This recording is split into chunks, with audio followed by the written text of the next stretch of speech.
கர்த்தருடைய பரிசுத்த நாமத்துக்கு ஸ்தோத்திரம். மே மாதம் 30ஆம் தேதி சனிக்கிழமையாகிய இன்று உங்களை சந்திப்பதில் மிகவும் மகிழ்ச்சி அடைகிறேன். பரிசுத்த வேதாகமத்திலிருந்து சில வசனங்களை நாங்கள் வாசிப்போம். 2 நாளாகமம் 7ஆம் அதிகாரம் 13ஆம் 14ஆம் வசனங்களை நாங்கள் வாசித்து தியானிப்போம். நான் மழையில்லாத படிக்கு வானத்தை அடைத்து அல்லது தேசத்தை அழிக்க வெட்டுக்கிளிகளுக்கு கட்டளையிட்டு அல்லது என் ஜனத்துக்குள் கொள்நோயை அனுப்பும் போது.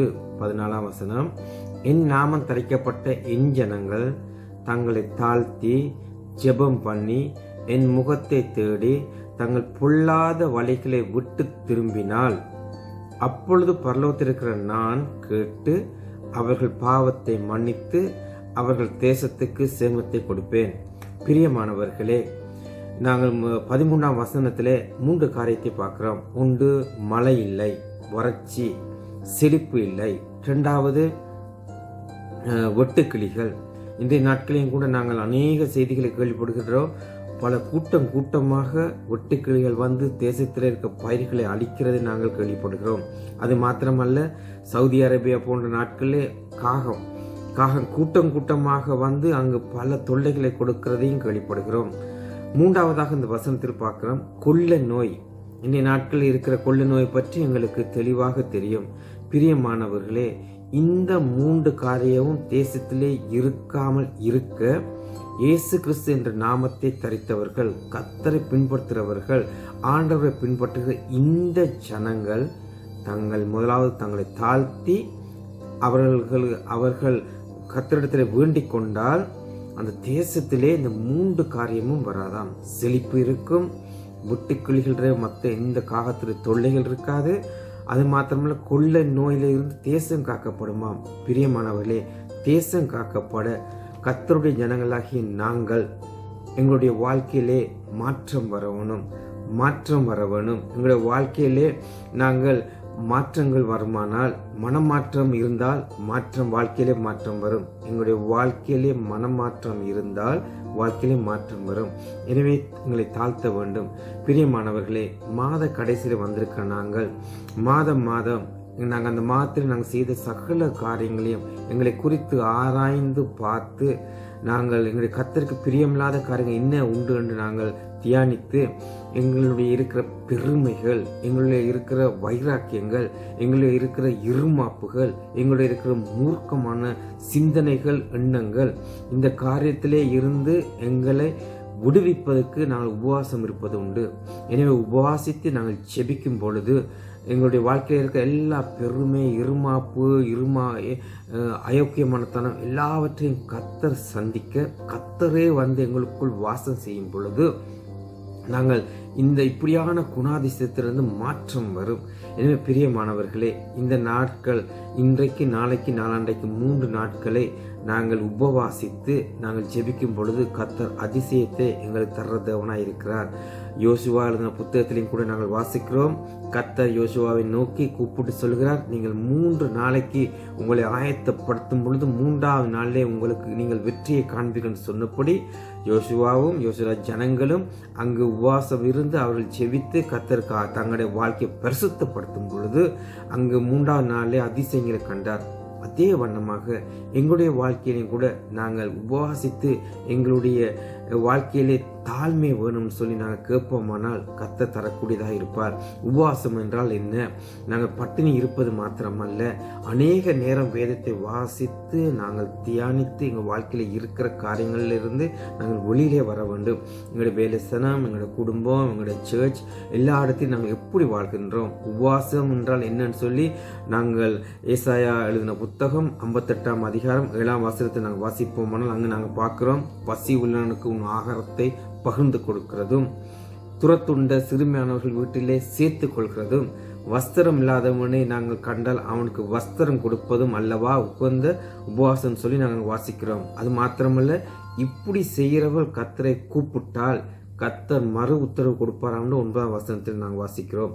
கர்த்தர் உடனே சொல்வாராம், இதோ நீ சத்தம் விடுவாய், இதோ நான் இருக்கிறேன் என்று சொல்வேன் சொல்லி அங்கு நாங்கள் வாசிக்கிறோம். இப்படி 10ஆம் வசனத்தில் கூட நாங்கள் வாசிக்கிறோம், பசி உள்ளிடத்தில் உன் ஆகாரத்தை சாய்த்து சிறுமைப்பட்ட ஆத்மாவை திருப்தியாக்கினால் அப்பொழுது எங்கள் தேசத்திலே எங்களில் இருக்கிற இருள் உன் வெளிச்சம் உதிக்கும் சொல்றார். அப்பொழுது இருளில் உன் வெளிச்சம் உதிக்குமாம். பிரியமானவர்களே, நாங்கள் உபவாசிக்க வேண்டிய காரியம் என்ன?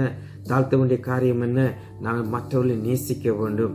எங்களைப் போல மற்ற நாங்கள் அன்பு செலுத்துகிற மக்களாக ஜனங்களாக இருக்கணும். பசி பட்டினி துன்பத்திலே வாழ்கின்றவர்களை நாங்கள் நேசித்து எங்களிடத்திலே 2 காரியம் இருந்தால் 2 ஆகாரம் 2 ஆடைகள் இருந்தால் 1 ஆடையை நாங்கள் அவர்களுக்கு கொடுக்க வேண்டும்.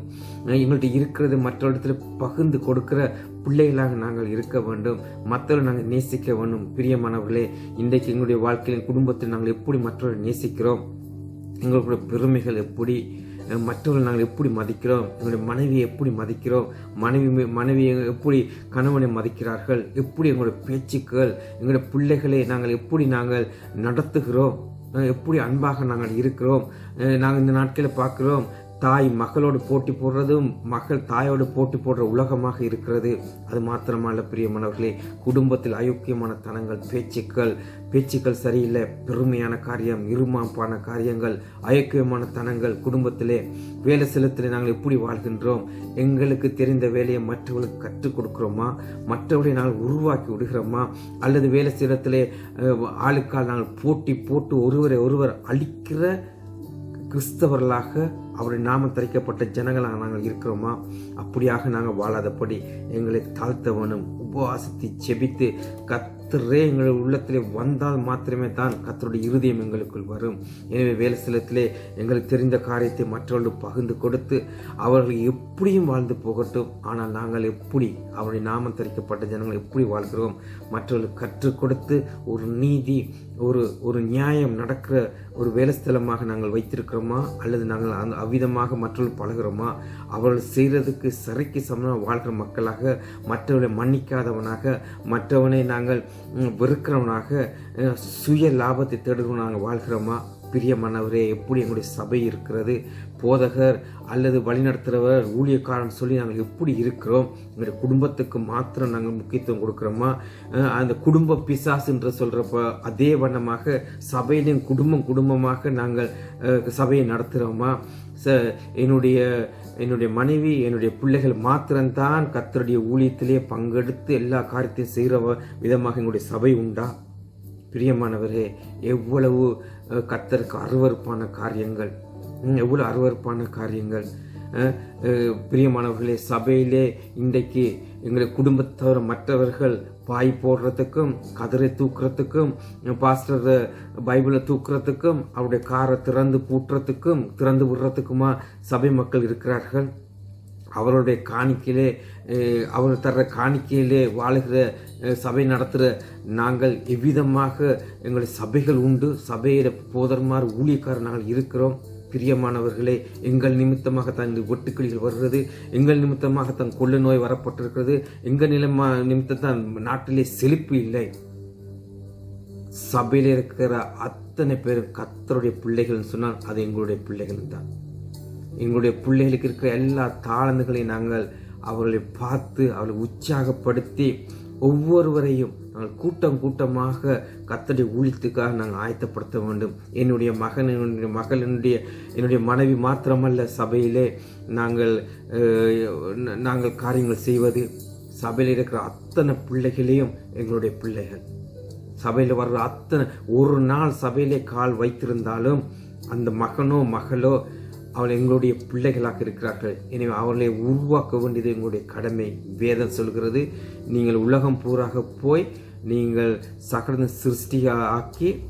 சகல ஜாதியில் சிருஷ்டியாக்கி அவர்கள் பிதா குமாரன் பரிசுத்தாவினாலே ஞானஸ்நானம் கொடுக்க வேணும்னு சொல்கிறது. எனவே சபையில் இருக்கிற பாஸ்டரோ அவருடைய பிள்ளைகள் மாத்திரமல்ல, சபையில் இருக்கிற அத்தனை பேரையும் அந்த தரத்துக்கு, அந்த பரிசுத்தத்துக்கு, அந்த நிலைமைக்கு, அந்த வழிகாட்டலுக்கு நாங்கள் அவர்களை ஒவ்வொருவரையும் நாங்கள் கண்ணும் கருத்துமாக எங்களுடைய பிள்ளைகளை எவ்விதமாக நாங்கள் உருவாக்குறோமோ சபைக்காக, அதே வண்ணமாக நாங்கள் அவர்கள் உருவாக்க வேண்டும். அதான் கர்த்தர் தந்திருக்க எங்களுடைய கடமையா இருக்குது. சகலதும் ஊழியக்காரனாக இருக்கிறோம், சபையத்தில் ஊழிய செய்கிறோம். அத்தனை பேர்களையும் உருவாக்க வேண்டியது சபையில இருக்கிற மூப்பர்கள், சபையில இருக்கிற ஊழியக்காரன் கடமையாக இருக்கிறது. அது மாத்திரமல்ல பிரியமானவர்களே, நாங்கள் குடும்பம்னு சொல்லி சபையை நாங்கள் குடும்ப சபையாக மாற்றிய நிமித்தம்தான் இன்றைக்கு எல்லா சபைகளையும் பூட்டப்பட்டு இன்றைக்கு சபை மக்கள் வீட்டில் இருக்க நாங்கள் கேள்விப்படுகிறோம். பாஸ்டர்மார் ஊழியக்காரலாம் வீடு வீடாக என்றும் செல்லாதவர்கள், என்றும் அந்த வீட்டுக்கு விசிட் பண்ணாதவர்கள், இன்றைக்கு காணிக்கை வாங்குறதுக்கு மாத்திரம் ப்ரே பண்ண வரோம்னு சொல்லி வீடு வீடாக வந்து காணிக்கை வாங்கிட்டு செல்வதை நாங்கள் கேள்விப்படுகிறோம். அது மாத்திரமல்ல, அவர்கள் நாங்கள் அநேகமான ஃபங்க்ஷனுக்கோ எதுக்கோ சபை உறுப்பினர் வீட்டுக்கு வந்தால் அங்கு ஒரு சில நிமிஷம்தான் அங்கே இருந்து ஜெபித்து விட்டு ஓடுவார்களாம். இப்பொழுது காணிக்கை அந்த சபை மக்கள் கொடுக்க மட்டும் அந்த வீட்டிலே தங்கியிருந்து அங்கே காணிக்கை தர மட்டும் ஜெபித்து விட்டு போகிற சூழ்நிலை வந்து விட்டது. என்ன கொரோனா வைரஸ் வந்தாலும் பரவாயில்லைன்னு சொல்லி காணிக்கைக்காக வீடு வீடாக செல்ல வேண்டிய ஊழியக்காரர்களாக கர்த்தர் மாற்றி வைத்திருக்கிறார். எத்தனை வேதனை பிரியமானவர்களே, எத்தனை அசிங்கமான வாழ்க்கை ஊழியக்கார வாழ்க்கையாக இருக்கிறது. இன்றைக்கு எங்களோட வாழ்க்கையில மனமாற்றம் வேணும். சபையில இருக்க எல்லாரையும் நாங்கள் உருவாக்க வேண்டும். அப்பொழுதுதான் பரலோக ராஜ்யத்திலே பூமியில காணக்கூடியதாக இருக்கும். அப்பொழுதுதான் தேசமே ரட்சிக்கப்படக்கூடியதாக இருக்கும். ஒரு சபையில் வருகிறவர்களை நாங்கள் சரியான விதத்தில் அவர்களை நாங்கள் வழிநடத்தும் பொழுது அவர்கள் வேலை செய்கிற அத்தனை பேர்களுக்கும் அந்த சபைக்கு வாரான ஊழியக்காரனாக இருந்து அங்கே சாட்சியாக வாழ்ந்து அங்கே நடக்கும் பொழுது அந்த வேலை செய்திருக்க அத்தனை பேரையும் கர்த்தர் ரட்சிக்கக்கூடியதாக இருக்கும். இப்படி எத்தனை சபைக்கு வர அத்தனை பேரை வேலை செய்கிற இடத்துங்களே அங்கு வேலை செய்கிற அத்தனை இடத்துலையும் மக்கள் ரட்சிக்கக்கூடியதாக இருக்கும். பிரியமானவர்களே, நாங்கள் எங்களை குறித்து சிந்திக்க வேண்டும். நாங்கள் உபவாசிக்க வேண்டும். உபவாசித்து நாங்கள் ஆண்டவரை கேட்க வேண்டும். கர்த்தாவே, நீர் சொல்லி தந்த ஆண்டவர் இந்த தாழ்மை எங்களுக்கு தாரும். இந்த சுயநலம் என்னை விட்டு போகட்டும். என்னுடைய எண்ணங்கள் மாறட்டும். என்னுடைய குடும்பம் சபை, என்னுடைய சபையில் இருக்க அத்தனை பேரும் ரட்சிக்கப்பட வேணும். அத்தனை பேரும் ஊழியம் செய்ய வேண்டும். அத்தனை பேரும் பாடக்கூடிய தாழ்ந்தவர்கள் பாட வேணும். மியூசிக் ப்ளே பண்ணக்கூடியவர்கள் மியூசிக் ப்ளே பண்ண வேணும். செய்திகள் எடுக்கக்கூடியவர்கள் செய்திகள் எடுக்க வேணும். ஜெபிக்கக்கூடியவர்கள் ஜெபிக்க வேணும். இது ஆண்டவருடைய சபை. எனவே இது ஒரு குடும்பத்துக்குரிய சபை அல்ல. எனவே பிரியமானவர்களே, நாங்கள் சிந்திக்க வேண்டும். அல்லது கர்த்தருடைய மகா வறட்சியான கோபமான இதுக்கு நாங்கள் ஆளாக்க வேண்டியவர்களாக இருக்கிறோம். எங்கள் நிமித்தம் தேசமே அழிக்கப்பட போகிறது. நாங்கள் சரியான விதத்தில் அடியெடுத்து நாங்கள் எங்கள் சபைகளை நடத்த நாங்கள் தொடங்குவோமானால், நாங்கள் சரியான மனமாற்றத்தை நாங்கள் பெறுவோமானால் உங்களுடைய தேசமே ஆசீர்வதிக்கப்பட போகிறதை நாங்கள் காணப்போகிறோம். இந்த சபையில் வர ஒவ்வொருவரும் அவள் செய்கிற ஊழியத்தின் நிமித்தம் கர்த்தர் ஆசீர்வதிக்க போகிறபடியால் அவர்கள் செய்கிற வேலை ஸ்தலத்தையும் அவர்களால் ஆசீர்வதிக்கப்படும். அவருடைய வேலை ஸ்தலம் ஆசீர்வதிக்கப்பட்டால் தேசமே ஆசீர்வதிக்கப்படும். பிரியமானவர்களே, நாங்கள் எங்களுடைய சிந்தனைகளை நாங்கள் சிந்தித்து பார்ப்போம். நாங்கள் எவ்விதமாக எங்களுடைய வாழ்க்கையில மனமாற்றம் வேணும்.